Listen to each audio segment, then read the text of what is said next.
Hey, hello, everybody. Welcome to Monday Night Therapy. Joining me tonight is Matt Brown of Extra Points. I have a bio. Let's see. Matt Brown is the founder of Extra Points, a newsletter that talks about the college part of college sports. Sports. Starting early. He is the most knowledgeable person on the entire planet about EA Sports College Football, the video game that will hopefully come out this year, outside of anybody who works for Electronic Arts. Is that a fair assessment? Sure, we'll go with that. I mean, it's pretty high praise, but I have broken a lot of news about that game. Well, I mean, there's 8 billion of us, and you seem to know. I would say I'm in the top 3%. If we want to say there's 8 billion of us there, I like my chances against just about everybody in Mongolia. Sure, we'll go with that. So that's where I want to start with this, because I bought a PS5, and I literally bought a PS5 like at the end of the. You know why I bought a PS5 like right now?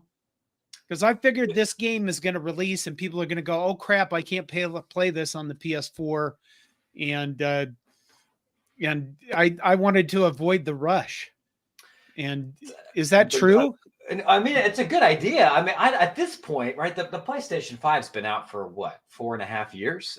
It's been out for a while. So, yeah, it's not like it was in 2020, during the pandemic when there were 6 PS5s out there, and there are going to be people that are going to buy it for this game or the newest Xbox, but I'm reasonably confident you'll still be able to go to a GameStop or a Target come July and still be able to get a PS5 if you need one. I picture riots. I mean, college. There might be at least 2. Come on, riots. We're I could go into riot. We shouldn't go there. We'll stop. Yeah. We'll stop going down that. I'm thinking that seriously. I mean, EA College Sports Football, when it was taken away from us, 2014 was the last edition of the game. It was because of an evil lawsuit that has led us down the road to NIL. I call it NIL because it's easier to yell, and that's how I determine how I pronounce things, is because they're easier to scream at people. Sure. Okay, EA Sports, it is going to be released this summer, right? Yes, yeah, in July. It is, really? You're serious? Because I never trust that shit.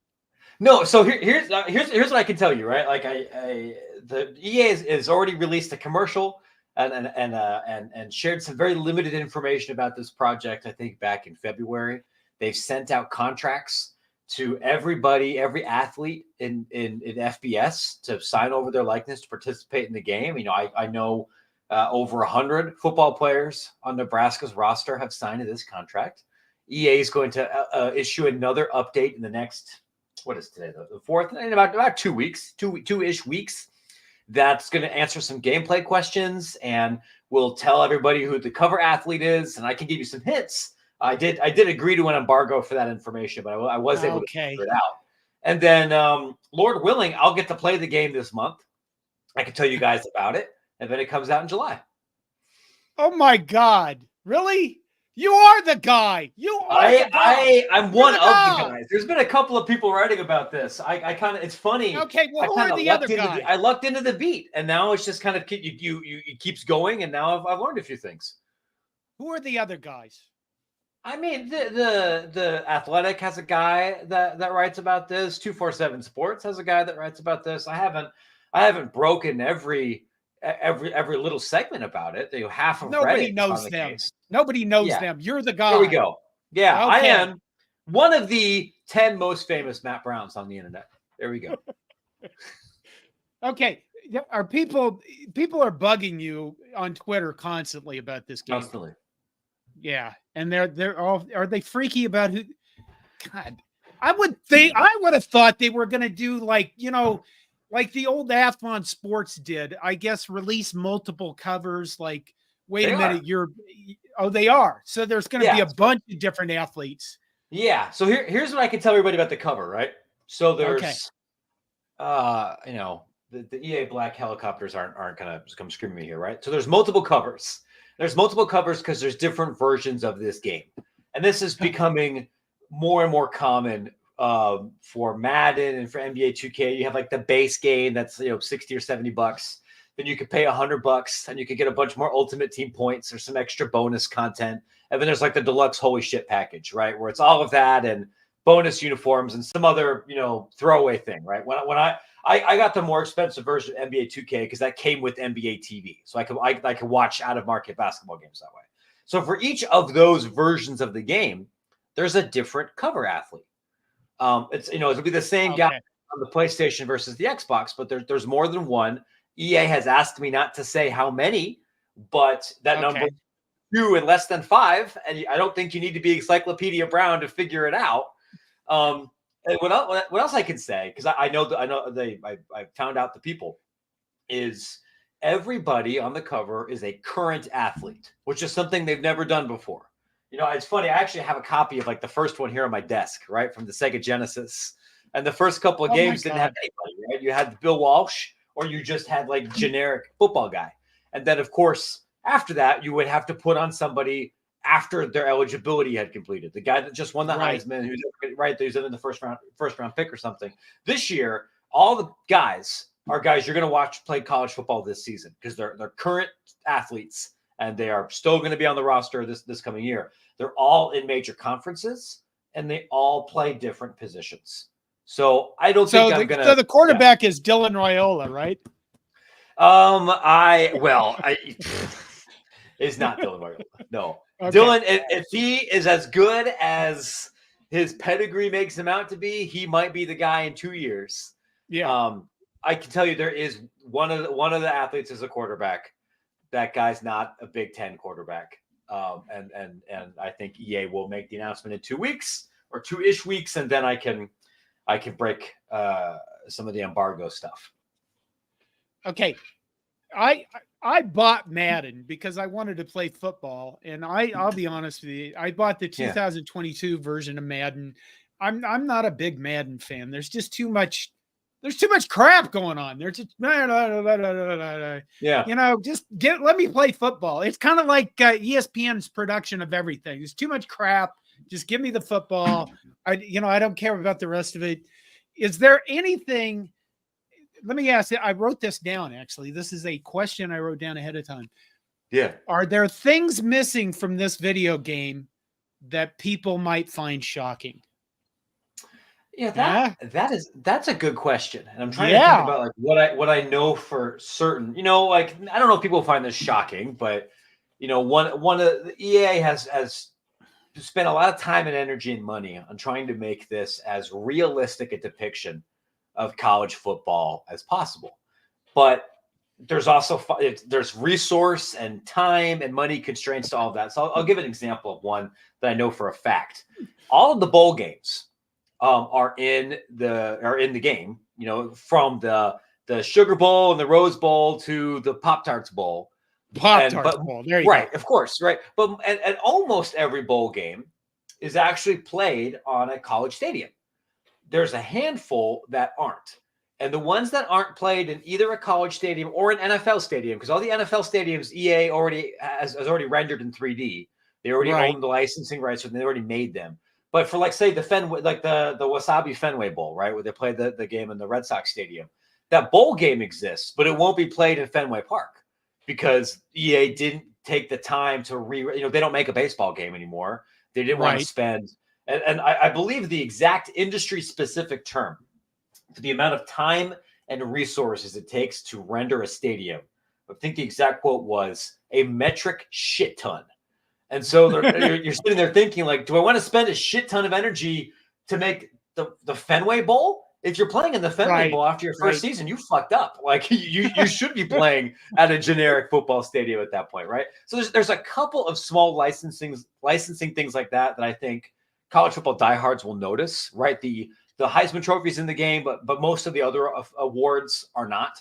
FCS teams are not going to be in this game. Yeah, it's just there's no Biletnikoff or Bednarik award. Like they're just going to say like wide receiver of the year because they didn't want to pay the licensing fees.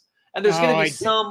No, this is EA. They're going to make $84 billion off this. Well, and it's funny you mentioned that because this is something else that I think has actually been a little bit of what I think fans that are really in the college football universe have forgotten the economics of how this game works and everything, right? Because people like you and me and the people listening to this who live and breathe college football, we're going to buy this game even if it sucks. Just because, and there are people that don't play any other video games but this game, right? But this game, the EA is hoping will do maybe best case scenario, like 25% of Madden's total revenue. People forget just how enormous the NFL is, not just in the United States, but increasingly globally. People play Madden and engage with Madden all over the world. And it makes a gajillion dollars, not just from everyone's paying $70 to play Madden, even if we all kind of acknowledge Madden has its real limitations. But then through Madden Ultimate Team of people spending $9.99 to get these packs of cards to keep playing. And while that function does exist in this game, nobody's projecting it to make anywhere close to this amount of money. So it's going to be profitable. But I think there's a corner of the internet that looks at this and thinks it's like Grand Theft Auto 6 or like a Fast and Furious movie where it's going to make $11 billion. This is, I hate to use this term, in the context of this global behemoth video game company, this is a little bit of a niche product. It's probably closer to NHL than it is FIFA. Okay. But I get that. It's still going to make money. This is my world. I do, on the other hand, I don't want to get you in trouble with EA, but let's face it. Most of the video, if you play video games, you know that when they come out, they're mostly just really poopy. Yeah, right. Like I think I can say this and not get in trouble. And I even said this to EA too, and I've said this in other interviews. The scope that's demanded for modern AAA video games is so enormous that it would be impossible to release things that are bug free because there are movies layered upon movies with hundreds and hundreds of people that are working on this thing, and every game has to be everything for everybody. And so, yeah, like if you go play then whatever new AAA RPG that has 700 hours of content, it's going to be buggy. I would not expect this game to be immaculate upon release. There's probably going to be a day one patch like there is for lots of things. And what I tell people is I have not seen enough of this game in what's going to resemble what people actually play. I haven't seen it enough to be able to promise that it's good. The Lord willing, I'm supposed to get my hands on something more resembling a finished copy in a couple of weeks. I've seen only very, very limited amounts, and it was like, hey, we're not done with this yet, right? So don't draw any sweeping conclusions. What I can tell people, though, is that if this game is good or bad, it will be good or bad for its own merits rather than being a carbon copy of Madden. I think a lot of people on the internet have very well-publicized complaints about the Madden franchise.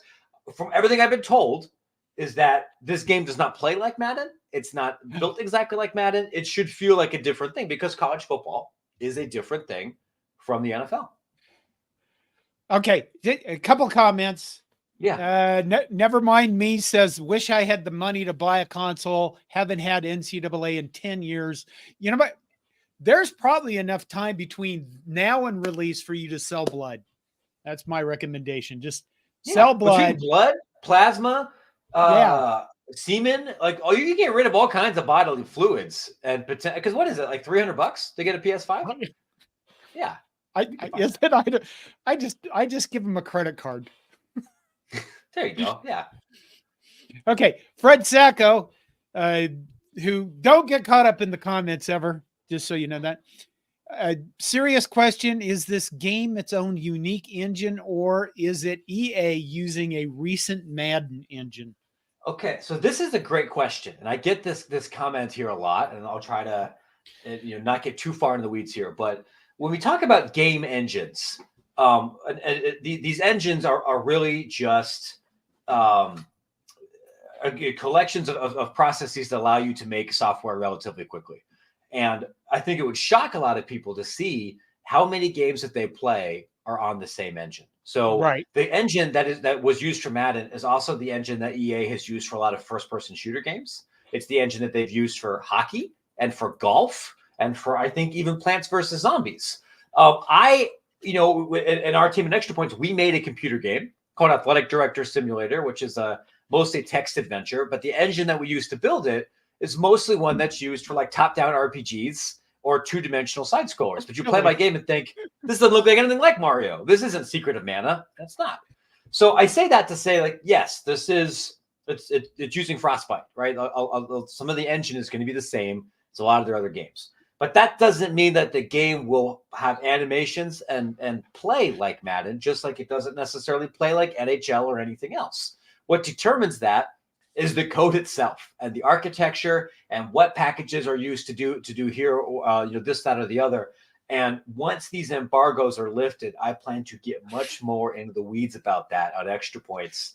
I would say stay tuned, say late May, early June, if you're interested in more of the developer kind of component between the two things. Will we be able to upload our own rosters? Remember when that was a thing? Do we even need to? I mean, they can use current players. They can use their names. They can use whatever. Yeah. Right. So what Except I have been told, yeah. Well, Arch Manning, right, is like the one guy. That's the guy. Yeah, and honestly, like I talked to some licensing people, like he might be the only quarterback on a 2-deep anywhere that didn't sign the form. And later, not now, but later, I could tell you a little bit more about that. Now I think I'll get in trouble. But the way that it's explained to me is like there's going to be, for whatever, I'm not sure how they're going to do it yet, but there's going to be a way where you can't make a quarterback that looks like Arch Manning and call him Smarch Manning, or whatever, and put him in there because you got sued for that. What I was told earlier in this process, and I think this is the language I have to use up front, is that user-generated content is a core part of the game experience, and that EA recognizes that user-generated content is important, right?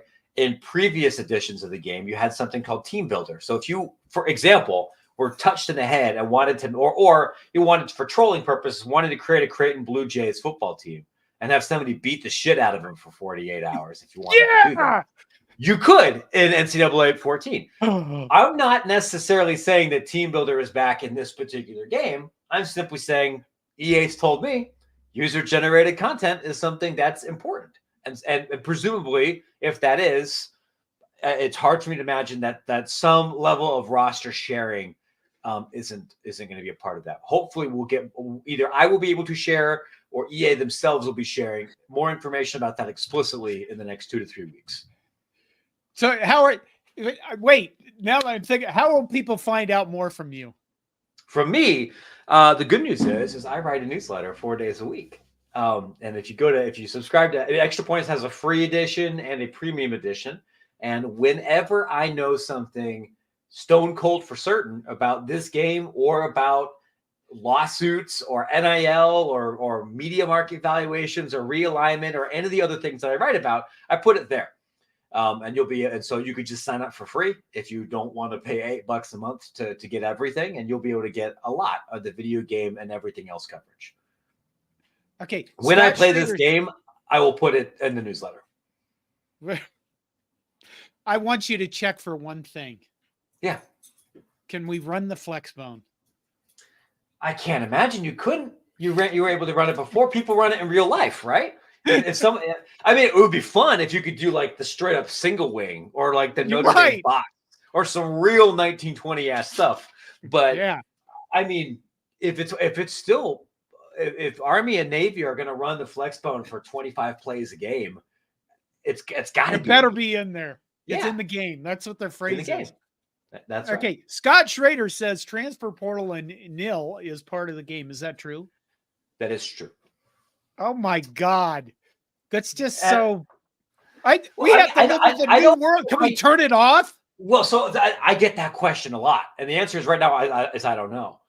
But I have had a lot of conversations with developers about that really kind of thin line between trying to be as realistic as possible and still being fun.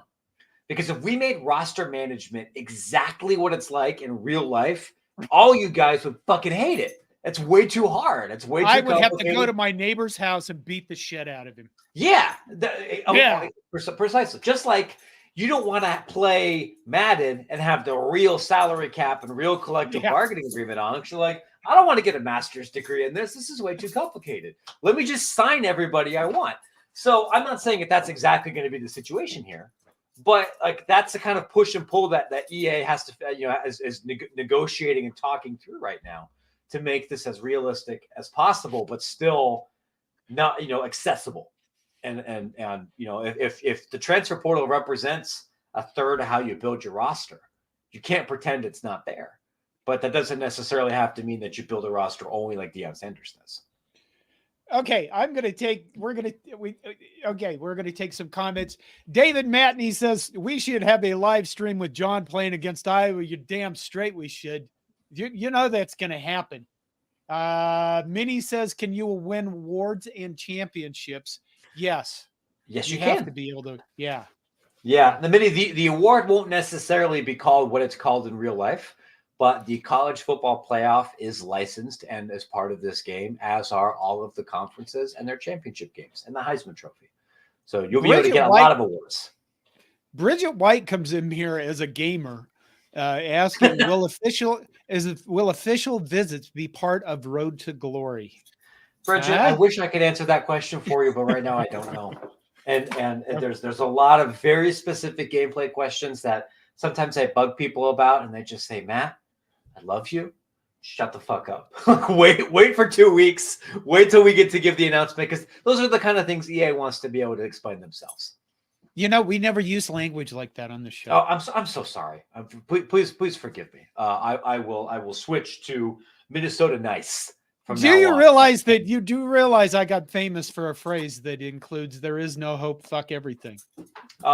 Yes, I do, and that's why I assumed this would be a show. You can do whatever you want. Oh, well, I can use R-rated language as I'm wearing a BYU T-shirt here to drop F-bombs. Yeah, sure, okay. Okay, Bridget has another one. Will college visits be in college football 25? Is this the same answer? It's I think a similar thing. Bridget, to extent that visits are part of this game at all, at any level, in any mode, I couldn't tell you right now. Clay Casselder, are there any cheat codes?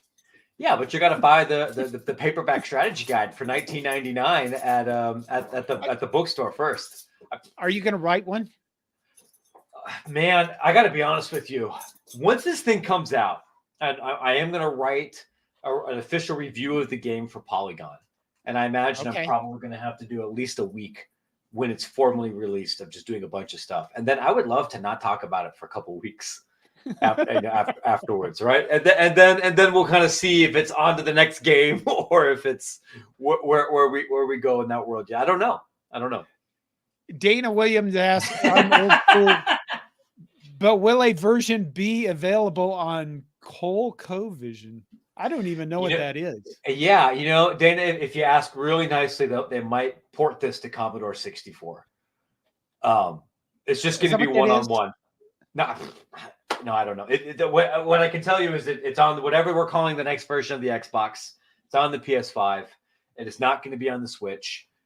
EA has not formally said it's not coming out on the computer, but I would be pretty surprised if it does. If it was, they would have said so, I think, already. Roger Moore comes in with the Nebraska question. Will the wave be programmed into the game? God help us. Are we talking about the wave like this or the wave that Iowa does to the okay? No, the woo. Nebraska still does the wave. Of course you guys do. You know what? Yeah. In that case, honestly, probably. What the amount of detail about school-specific traditions and crowd chants and crowd interactions on a school-to-school basis really legitimately surprised me about how granular a lot of this stuff got. And there's been an enormous amount of effort to make sure to depict a game in Nebraska will look very different from one in Iowa versus Minnesota versus Kansas State versus anything else. And to the extent that licensing allows all of those individual things to be in there, that's been a bit, I was told like that's a hang up and we can't get anything R-rated. So when you hear neck, you're not going to hear the LSU student section, sing it the same way that they might if you go in person. Right, but if this is eat shit, fuck you cheer. Yeah. I mean, shoot, I think half the country has some version of that, right? Like that. You jump around, maybe eat shit, maybe that's all. That's the adults only DLC, I think. All right. But you know what? More questions coming in. Okay, let's Again, get this them. is probably gameplay stuff that's way out. Jake Kivett, how will recruiting compare to previous NCAA games? I'm guessing I that's can part of actually the. I can talk about this a little bit. So I Okay. can't get extremely specific. What I can tell you is like there's two things that have been shared with me. One is obviously it has to be different because recruiting has changed enormously since 2014, right? The last video game we Right. had, not only was there no transfer portal, but players almost did never transfer, period.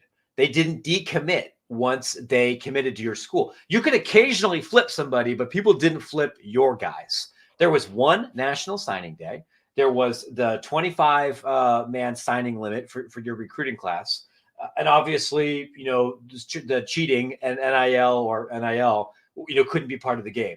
And you can't do recruiting anywhere close to realistic now without including any of those things. So obviously it has to be very different, if nothing else, than to be updated to be what you're going to have multiple national signing periods, that kind of thing.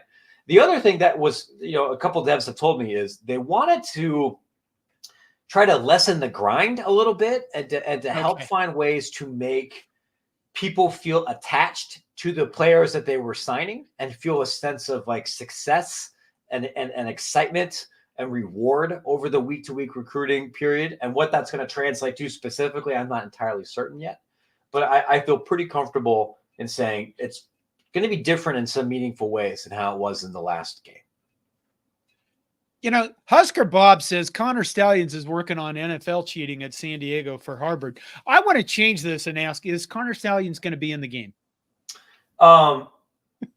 It would be great if you could pay like $6 and activate Stallions mode that tells you the other team's like next play or something. Right. And, yeah. The icon is like him with like the binoculars. And it's like, all right, that would be great. When I consider, one of the things that kind of sucks is like you and I think the listeners here, right? We could come up with a bunch of really fun ideas, many of which would be very realistic, but as an official licensee, would never work. Like you couldn't make that kind of joke and then have Michigan want to continue to be an official licensed partner of yours, right? Like, just like you can't have the protest of Fogo de Chao mode for Nebraska or something. They won't let you do it. All right. Many ask, because by God, if a dog shows up, the dog has to be introduced. This is my dog, Peach. She gets a little bit lonely if I'm downstairs in my office, so she comes and hangs out. She is a part pit bull, part who the hell knows. She was a rescue dog that we adopted out of Texas, and I think she's about 3. My girl's named her. David Matney asked the Nebraska question, can we do an onside kick if our team is up by 2 scores? And I'm going to follow that up really quickly with a question I wrote down. And it says, can I win playing with Nebraska, or will I be doomed to lose every game in the most bizarre fashion by a single score? I feel like that ought to be an achievement unlocked, right? Like you've accomplished Scott Frost mode. You've managed to like have an 85% win expectancy, and you lost on a walk-off balk. I didn't even know that was in college football. Like, that would be fun. It's funny actually. Like Reese Davis and Herbstreit have talked. The guys who are doing the audio for this game have talked about the level of insane specificity that they had to put in here for doing the play-by-play, saying like, yeah, we had to record something for if it's triple overtime and we're going to 2-point conversions and you intercept the ball and have a walk-off like 2-point conversion the other way. We recorded audio for that. So could I imagine that not only can you kick an onside kick if you're up by 15, but that Herbstreit will shit talk your decision making? Yes, that is a thing I feel very confident about. Oh my God, David Matney, do you have to pay $15 million to get rid of coaches? You do, but weirdly, you have to pay it specifically to me. Okay. Dang it, but there was another in there.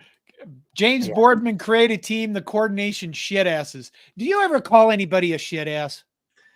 Boy, I don't think I have. And that's a great swearing juxtaposition. Kind of on that note here, what I'll say, my oldest is a 9-year-old girl, and my kids go to Chicago public schools, and they're my children. God. So of course they're going to be exposed to all manner of profanity. But what is adorable is that my 9-year-old is just dipping her toe into cursing, but she hasn't figured out how to do it correctly yet.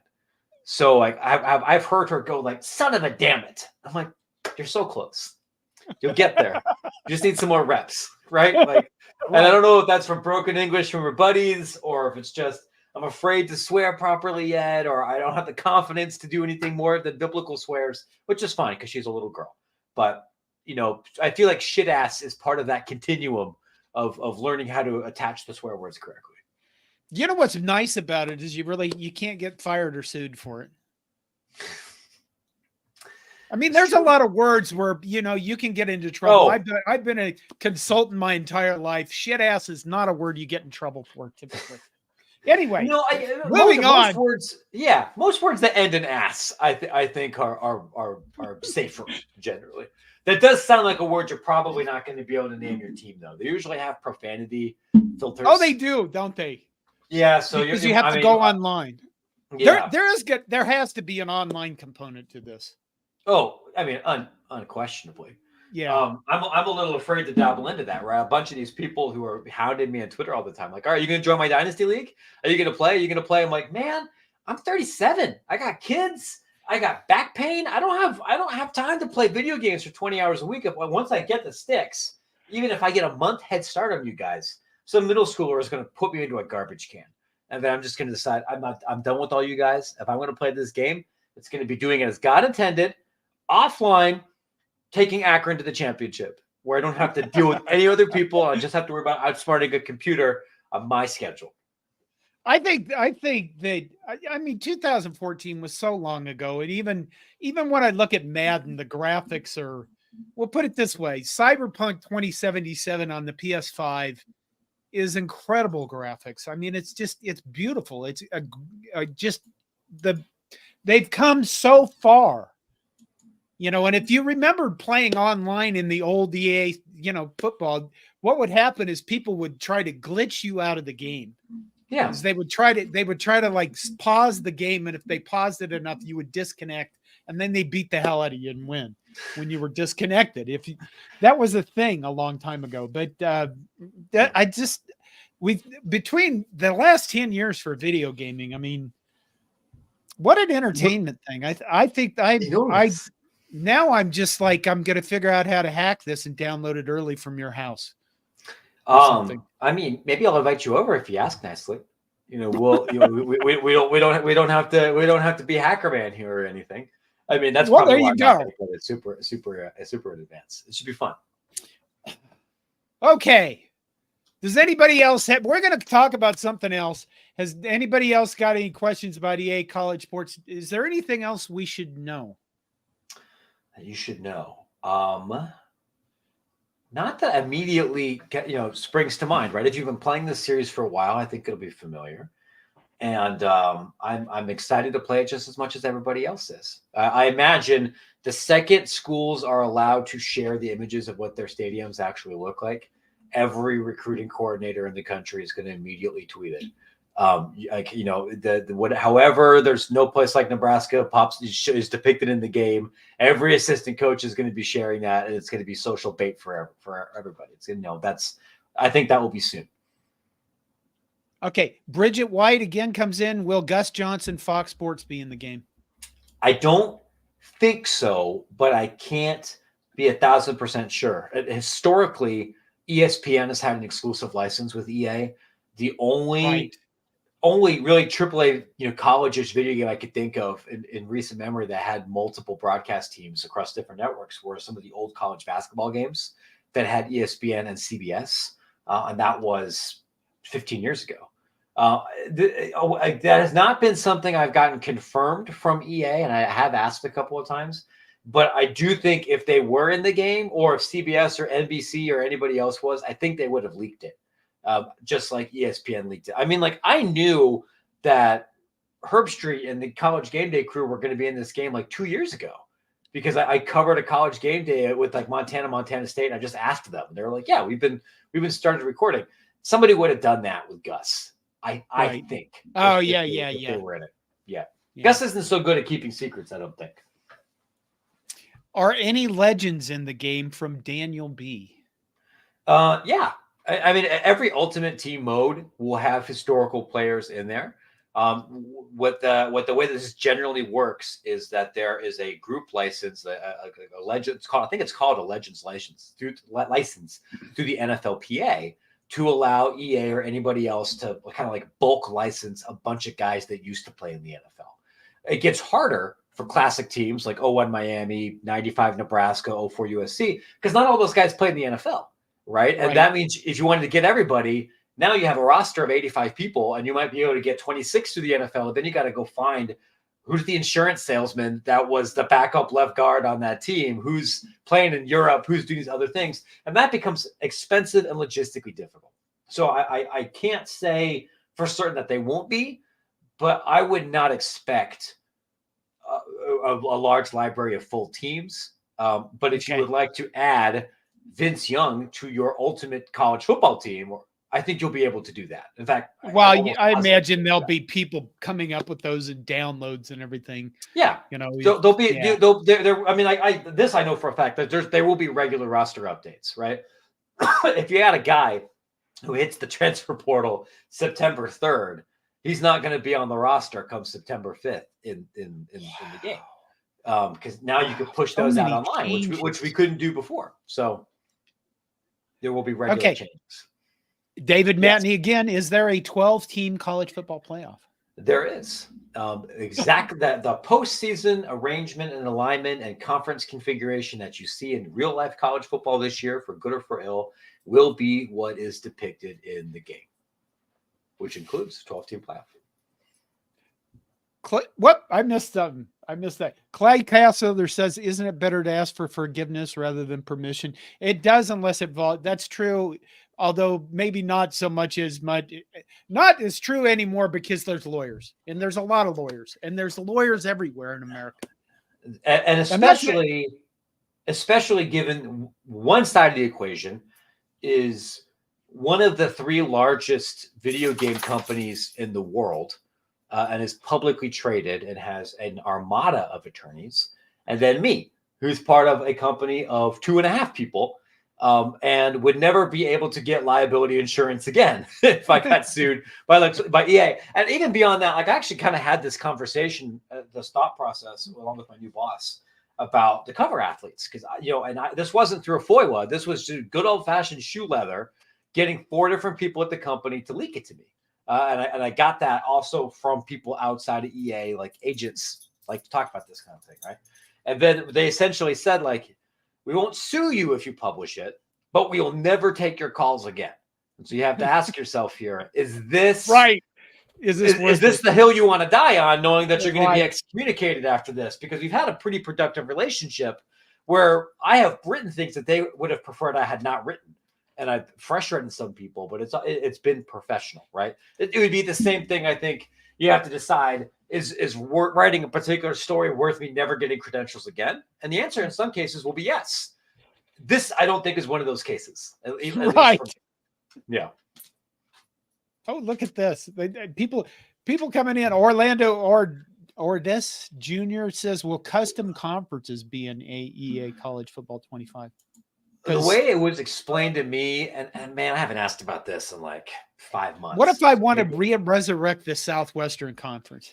Well, so that's part of the question, right? Like the way that it was that I know exists is that in Dynasty mode, you're allowed and able to tweak the conference configuration as is. So if in year 1 of your thing, if you're like, you know what, I want to do what God intended, which is kick Rutgers out of this stupid league, and I want to replace them with somebody else, you could do that.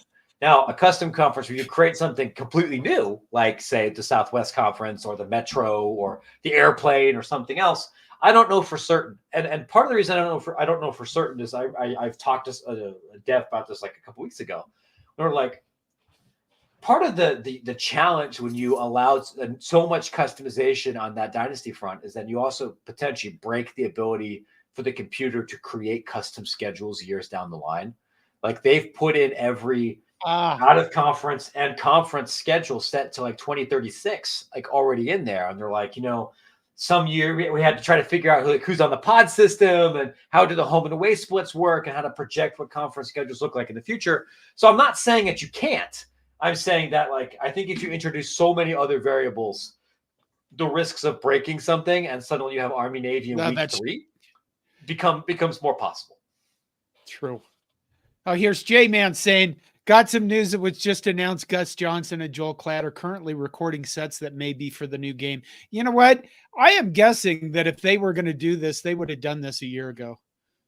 Because I don't know where. I mean, I'm not saying that that's wrong. I just saying I don't know who announced it. I haven't seen it, and I can't comment on it until I've had a chance to make phone calls about it. The only thing I can tell you as a reporter is that when I have asked multiple people at EA on multiple occasions if they were going to include non-ESPN voice talent in the game, they declined.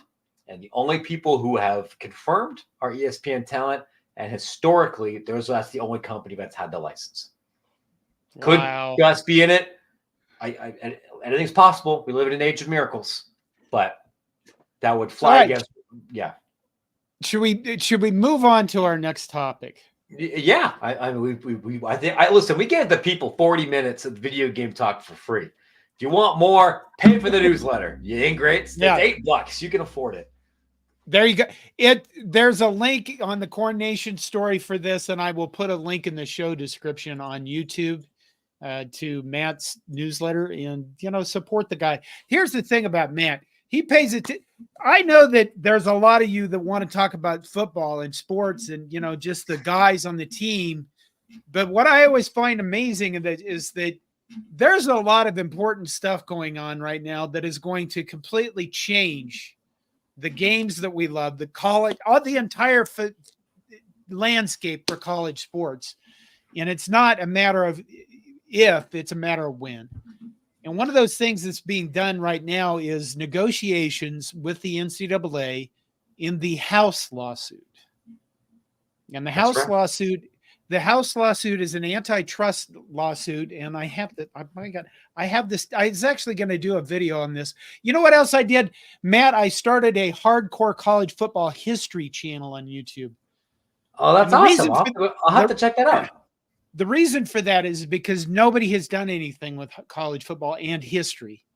And when I say that, I mean, like, what happened to college football during World War I? How did college football actually get formed?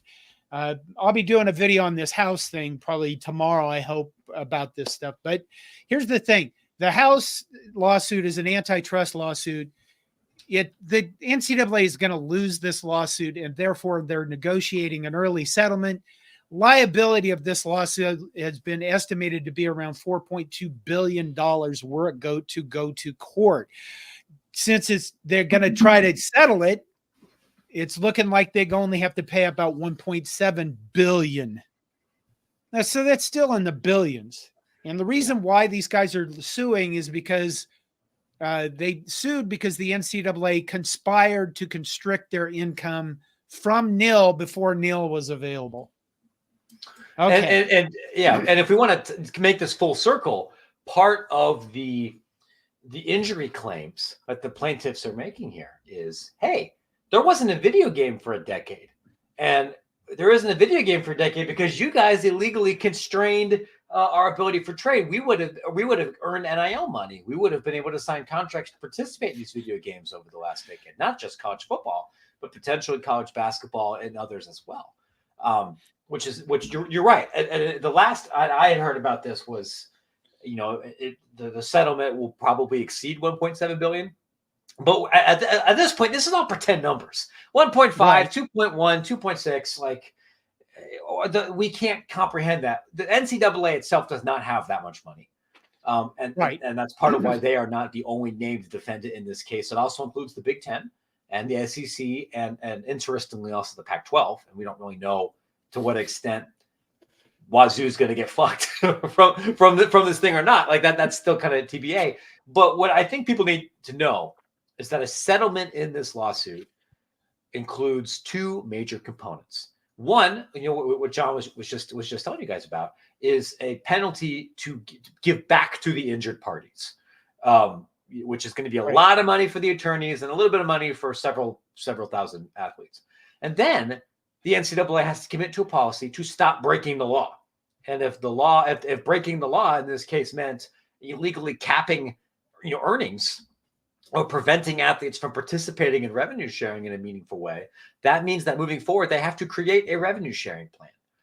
And that is what has been reportedly being discussed here. So then that means Nebraska will not only be on the hook for part of this settlement, but then they will also need to specifically set aside north of $10 million, probably closer to $20 million a year to directly give money to athletes. Which athletes? How much money? You'll not say. That's still to be determined. That's part of what needs to be hammered out in the settlement here. But that will dramatically change what Nebraska's athletic department budget looks like moving forward, to say nothing else of hundreds of other Division I institutions. Well, that's the thing. That's what I want to do. I mean, you pay attention to all this stuff. And I think the thing is, you pay attention to even the NAIA and Division II and Division III. You talk to athletic directors, you talk to school presidents. You're a well-connected guy, not just with sports. Tell everybody what you did earlier today. Yeah, it still feels a little surreal to me too, right? Like the last night, I drove to Indianapolis. I live in Chicago, so I made the 3.5, 4 hour drive down to Indy to speak at the Collegiate Swimming and Diving Coaches Association convention, which is actually, I think it goes for another day in Indy. And I gave a presentation to all the swim coaches, which includes swim coaches in the Big Ten. Like I had a lovely conversation with the coaches at the coaching staff in Minnesota and at Iowa at this event, but also down to Division II and Division III. To tell them about, hey, not just the House case, but potential changes in employment classification for athletes, and also demographic change, which impacts Nebraska a little bit less, but still somewhat, but Division III schools enormously, to help them understand, hey, football's driving all this stuff. Here's how it might impact swimming. Here are the things that you could potentially control and the things outside of your control. And here's what you want to be talking about with your presidents and your athletes and everything, so you can kind of imagine a world moving forward. Because the House settlement is not happening in a vacuum. Like this is also during a time when the courts may classify some, if not all, Division I college athletes as employees, where there's potential federal legislation happening. It's all kind of happening at the same time, where there's going to be very, very significant changes. And I wish I could tell you exactly what those are going to look like. But, I tell everybody, my newsletter would be more than $8 if I knew exactly how this was going to end. It could end probably in 5 or 6 different ways, all of which will mean athletes will be getting more money. Well, yeah, but I think that's the thing, though. When you look at, let's say Nebraska is probably in one of the best places to be in the nation because they are a well-run athletic department. They make profit. In the past, they've actually shared that with the school on the academic side. They don't have to take student fees for athletic department. They don't have to get state money. They're not dependent upon anybody else but themselves. So relative to all the other athletic departments in the nation, regardless of what division, they are in very good position to say, hey, we can give $20 million to our athletes, regardless of whether they're on the swim team or the baseball team or things like that. So, but what happens to, like Dartmouth, for crying out loud? Yeah, I mean, forget that they unionized. They don't make money playing basketball. Isn't there a danger? Not even close. Isn't there a danger? A lot of these schools just cutting their sports off altogether. There is the potential for some of that, right? And for Dartmouth men's basketball, like to put this in perspective, and I don't mean this to be pejorative here, but a good Lincoln High School basketball team will outdraw Dartmouth men's basketball.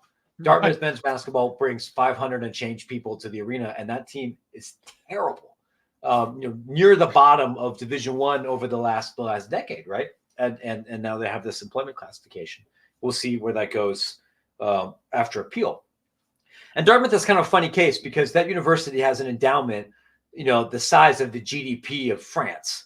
So, if they decided not only are we going to go give everybody scholarships, we're going to get rid of tuition for everyone forever, they'll be fine. Could Omaha do this? No. Could South Dakota State? Could Missouri, Missouri S&T? Could Pittsburgh State do any of these things? No, of course not, right? Like I've seen their budgets and I've talked to their ADs. They're like, sure, we'll do revenue sharing. Here's the $9 that we made from selling popcorn. You guys go split it up amongst yourselves. Like there's nothing to share. And so, yes, if the cost structure for college athletics changes dramatically, either because of revenue sharing or employment or many other things, unquestionably, many schools will decide we can't be in the sports business anymore. And I think that the schools at the greatest risk for that are those that have large sports programs to primarily to grow their university enrollment or retain their students more than they are about competing for championships, which is not the case at Nebraska, but it is the case of many regional institutions throughout the Midwest and Northeast, and in some cases the South. It's not a surprise that Youngstown State sponsors more sports than Alabama. It's not because Youngstown State's trying to chase championships than anything other than women's bowling, but they recognize that they have a swim team that's going to be 15 more students paying full tuition that they couldn't get otherwise. And they have to pay those guys. There's your profit margin. You can't run the program anymore. And so that would happen. Now, if athletes are deemed employees and you decide to shut down all the sports, you could get sued for that. Like that could be trying to break a union. That could be trying to that you may be breaking federal labor law by firing everybody then. So on some level, you might be screwed either way. And that's part of the challenging math around this whole world. Okay, and the other issue is that all of these schools, again, this is something nobody talks about in sports, except for me, probably you. The enrollment cliff is going to hit at the same time. It's hitting now, and it's just a massive story. So for folks that are unaware, I'll kind of quickly explain this real quick. For a lot of reasons, both because of declining birth rates, because of the increased public skepticism and the value of higher education, because of how the American demographics themselves have changed, and for many, where people live in this country and where they're moving, and for many other reasons. All these things are kind of coalescing and meaning that the United States is not producing as many college-bound high school students now that they did 15 years ago. Right. Or even 10 years ago. And that trend is going to get worse before it gets better, especially because, well, we've had like 2 different recessions over the last 12 years. And my generation isn't making as many babies, because of that, right? And one way that a lot of universities try to fill those gaps, if they're like, well, if we can't get as many high school kids from Chicago as we did before, we'll just go to China, or we'll go to South Korea, we'll go to India, we'll go get international students. But the trouble with that now is that everybody's doing that. And there's only so many college-bound students in China. So one, it becomes more expensive and difficult to recruit and more competitive to get those students. And also, whether it's because of immigration law at the federal level, whether it's because of many families concerned about racism or about violence, or recognizing that they have other developed country options for their students, there's not as many of these either. And so what this means is that if you're a school like Nebraska, or a school like Iowa or Ohio State or Florida, you might be dinged a little bit for your enrollment, but you'll live, right? And some of them are even growing. And if you're Dartmouth or Stanford or Yale, you're going to be fine. But for the hundreds of other schools, the Nebraska, Wesleyan, NAIA kind of institutions. I grew up in Ohio. We have a bunch of these very small Division III schools. These are institutions that are now at risk of closing. And several of them already have at the Division II, Division III, NAIA level. It's not about we don't have the money to be all that we could be, or the money to be competitive in football. It's we can't meet payroll. And we're going to see more and more this calendar year, of smaller institutions either merge or close completely, particularly in places that are already losing population. So if I was a smaller university in Western Nebraska, or in Eastern Colorado or in the Dakotas, I would be terrified. And even at the Division I level, like I've had administrators at the Dakotas tell me, we're really scared about what this will mean, right? If you're at a public school in North Dakota, probably more than half your students come from Minnesota. They don't come from North Dakota because North Dakota only graduates about 900 guys going to college, and they've got 4 schools, right? So if suddenly kids in Minnesota decide they go to St. Cloud or Bemidji or Crookston instead of Black Hills State or crossing the border, suddenly you're short 450 students. And that's hundreds of thousands, if not millions of dollars. And you can see how that trickles down here into sports. That is a major part of what I write about every day, which then creates this very strange, like, audience split where I've got conference commissioners and academics and and coaches and ADs, and then these people with 90 followers who are just like, are dreadlocks and tattoos going to be in the football game? Or just like every little thing I talk about in the context of the football game, it's like I'm trying to meet both masters here who both want very different things out of me. Okay, we're going to take this from Husker in Hanover, and we're going to talk about this a little bit. And Husker in Hanover says, here's the deal. The Dartmouth College football, basketball teams do not make money for the college. They cost money to the college. They should get no pay. They create no income.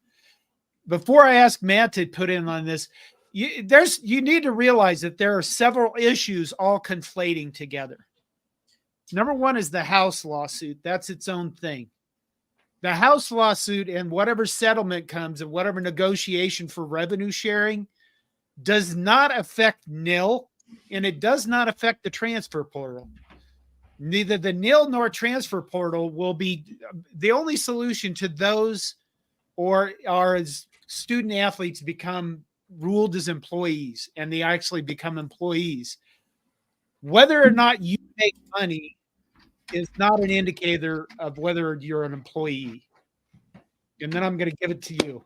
Did I get all that right? That is the key thing. If you work at a restaurant and you're there for 8 hours and your boss sets your schedule and decides where you can go on your shift, and you're treated like an employee, and 6 people come to the restaurant didn't make money during your shift, you're still an employee. Most of our contracts don't say we're only paid, out of the revenue that was generated explicitly by our shift. You sign a labor contract. And so what the National Labor Relations Board looks like at the employee status is not just about revenue and about compensation. Yeah. That's part of the test, but it's primarily about control. And the court so far has ruled, and there'll be many appeals. So far they've ruled that if you are controlled like an employee, if you're treated like an employee, if you're given non-cash compensation like an employee, it walks like a duck, it quacks like a duck, you're a duck. And it doesn't matter.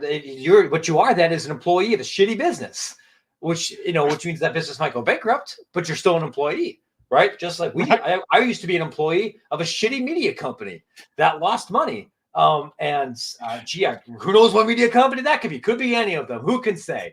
But they still had to pay me. Right. And that's the thing. I think you raise an important point, right? About if we follow that rule, then the whole enterprise falls apart. And one solution to that would be maybe we just don't treat them like employees. If you're not generating any revenue and we're not prepared to tap into our endowment income or other ways to support people, then we simply have to control them less. So then we can comply with the law. That's one component here. Maybe other judges will feel differently, but that's the law that's at stake here. Okay, Husker in Hanover has a counterpoint. The difference is you went to work at that restaurant to make money. You go to school to get an education. You chose to play football. Bad analogy. Well, here's the thing. I think a week ago or two, I said there are 2 groups in charge of college sports right now. And that's TV executives and lawyers. And those are the people that are running everything. The college presidents, they like to pretend they are, but they have evil overlord masters, and that's just how it's going. So I don't think it is a bad analogy, because that's what the rule for employees is. And Matt stated what the exit out of that is control. Don't treat them like employees, which means that there's several levels to this. Number one, the House lawsuit settlement if you're gonna join this part of it where you're gonna pay your athletes, that from what Ross Dellinger published, I think 4 or 5 days ago in Yahoo Sports said that is permissive. In other words, it's not required. Schools are going to do it. They don't have to do it, but they, if you're going to be competitive and win championships, you're going to do it. All right. Now I forgot where I was going. No, the other part is the employee status thing, and that's a completely separate issue. So. Yeah, and to the comment there, a court might, some judges may agree with you on that, right? And that's part of why this is being litigated. I think if we're being honest here, it is naive to think that somebody goes to Nebraska to play football and purely to get an education. Power 5 college sports is not an extracurricular. It just isn't. The time commitment to play baseball at Omaha, right? Which I don't remember if Omaha has a baseball team, but to play Summit League baseball. They do. Yeah, probably not. I have no idea if they're good or not, right? But like that's not big time college baseball on any level. That time commitment exceeds 20 hours a week, right? Like I was in the University Pet Band at Ohio State. That was an extracurricular activity. I could actually play gigs for money if I wanted to. That sometimes the university would bring people out to go play at weddings or to play at like corporate functions or something. But it didn't impact my class scheduling in any way. There was no code of conduct. There was no drug testing. Nobody was going to monitor my nutrition or control my academic or life experience in any meaningful way. If I played varsity sports, even at American or at the bottom of Division I, like that level of control would be very, very different. There's definitely ways to run a college football team that would be very compliant with the law and to pay people exactly $0. But that's, I think, almost inarguably not happening right now, and more courts are beginning to see it that way, which is why there's going to be changes. In Nebraska's case, it's going to be to give people some money. And what is going to be fascinating to me is that going to include the volleyball team? Is that going to include the softball programs? We don't know yet. Dellinger indicated that there would be, scholarship expansion. Like for example, in baseball, they give out 11.7 scholarships for 35 players, and it's idiotic. Yeah.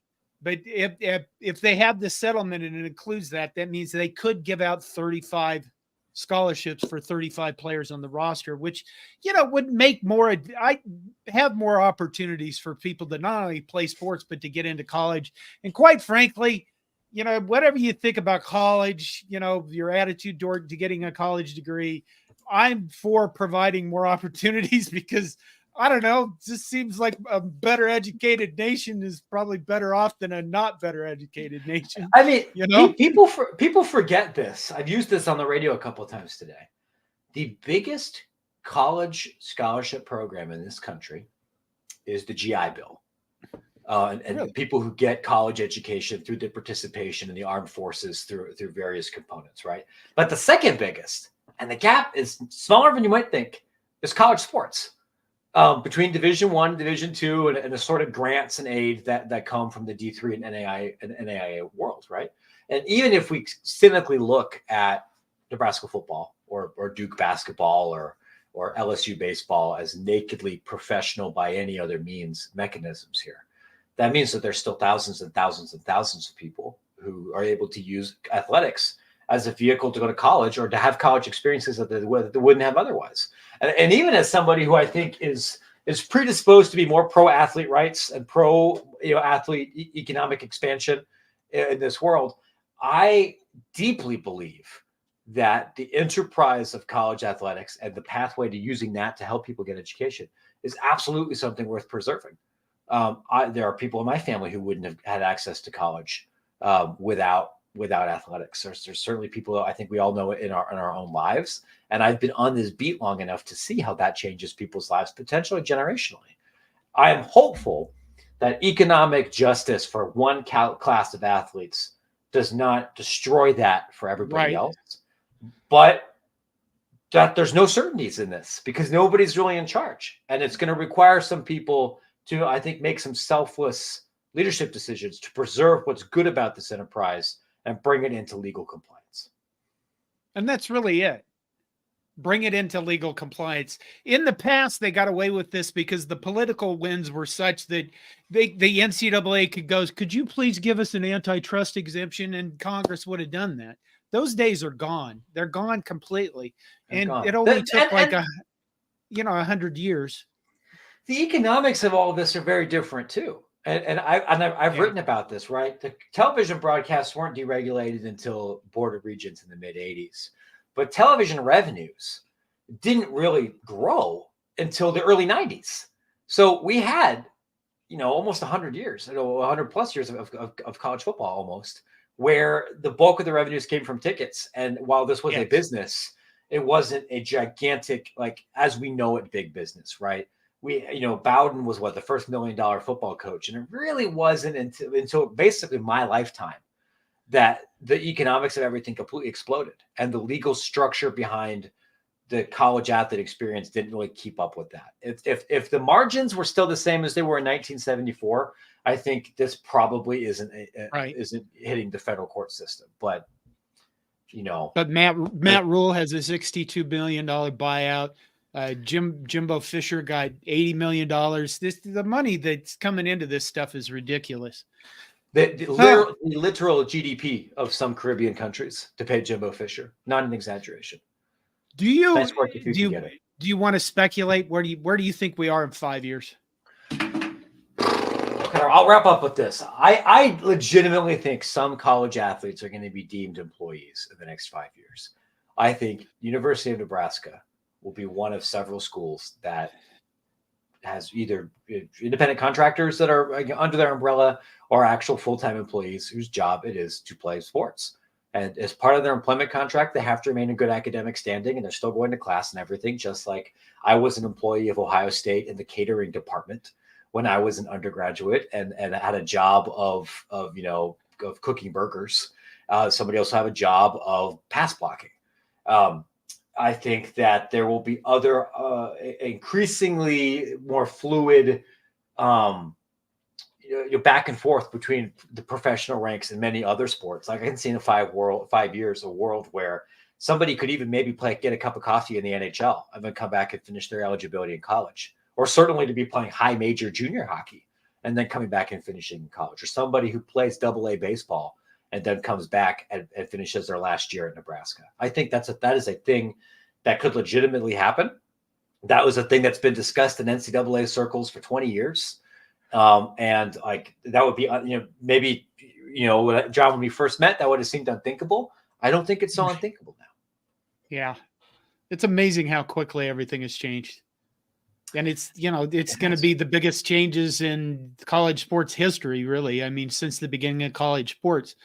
I do have one more thing for you. And I'm wondering if you're interested in investing in a business. In a food truck business. I have this idea for a food truck, and we're going to sell gravy. Okay. Are we opening the food truck in Toronto? Is it from 3 o'clock in the morning? Is this a shadow poutine thing? Is gravy a big thing in Toronto? I mean, it's part of poutine, isn't it? That's the Canadian drunk food. I was thinking, that's probably true. I was thinking more of, bringing it back someplace in the South first, like chicken fry. Well, here's the deal. We'd have a food truck. It'd sell gravy. We'd start with just simple, some maybe sausage, white gravy, and then a brown gravy. And we just have spigots on the side of the truck. And you would bring whatever you want to put gravy on. And we would just sell it, they put $2 in and you get, what do you think? I'm both interested and a little nauseated, but I can see that working in LSU. Right? I have the perfect acronym. Okay, I'm listening. MAGA. Make America Gravy Again. Oh, all right, John. I'm going up. All right, folks, you can find me on Twitter at MattBrownEP. You can find the newsletter at extrapointsmb.com. If you excuse me, I need to go upstairs and be violently ill. Okay, stick around for 1 minute. I do have one more thing after we end. Okay, you know what? I haven't come up with a good ending to this, so there you go. Matt Brown, thank you for being here. I think it was hopefully enlightening, and I do think it's important for people to understand what's going on with college sports because I went to Nebraska baseball yesterday at Minnesota because I wanted to be there for John Anderson's last game. He has coached at Minnesota for 45 years, 43 years, and this is his last season. And Minnesota won because Nebraska was really just kind of, I don't know, they didn't have a lot of energy. Matt Bolt commented about that. I got sunburned, and I went and I stood in the shade for a little bit, and I stood next to 3 older gentlemen from Minnesota who it was clear had no idea what was going on with college sports and no idea what was going on with NIL or anything. And they were angry about why the NFL didn't just set up college sports as a farm team and why Minnesota was not getting good athletes and why they had to pay NIL money. And I wanted to really say something, and I thought I'm just going to get myself in trouble here. So I do think it's important we discuss these issues, especially in the off season. Okay. Hey, look at that. This is the compliment. Thanks, Matt, from a guy from Ohio. You're all right. Tiger Shark, that means a lot, man. Thank you very much for that. Okay. Good night, everybody.